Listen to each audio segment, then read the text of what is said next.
And so the reason why I thought this was important, Father's Day is tomorrow. Yep. Correct. And so happy Father's Day to all of our fathers.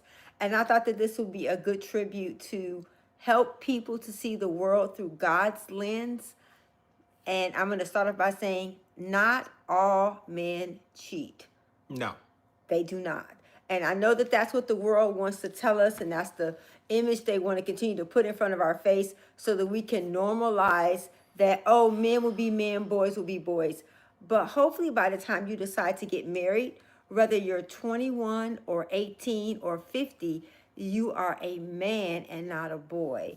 And so I want to just kind of go and just start basically kind of go into our story and just explain to you some of the things that we have had to do and that we have chosen to do to safeguard our marriage. You know, even before we start getting into the details, and we're going to jump right in, and you can put it in the chat and add to this list. This is not an Hi, all Brian. inclusive list. This is just things that we have realized over our time together, and that from working with couples, that seem to be a common thread, that seem to be something that is, I won't say universal, but it's pretty regularly occurring. We see Right. it a lot.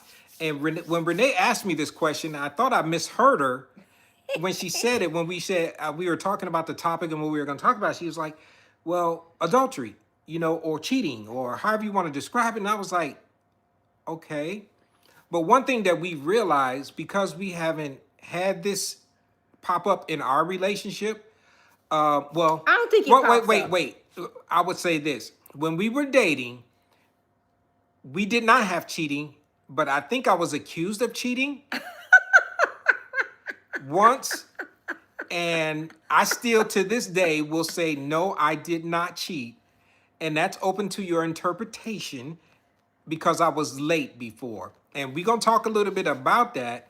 But one thing, when she said that, I was like, okay, why? She said, no, why you don't cheat? And it kind of threw me off, you know, and I said, why I don't cheat? Yeah. And I literally had to think about it, because that requires you to start thinking about what are the things and what are the things that you actually do.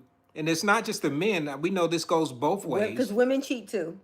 What is it that you are that is happening in you as an individual that keeps you committed? So, and I would say the very first thing is emotionally stable.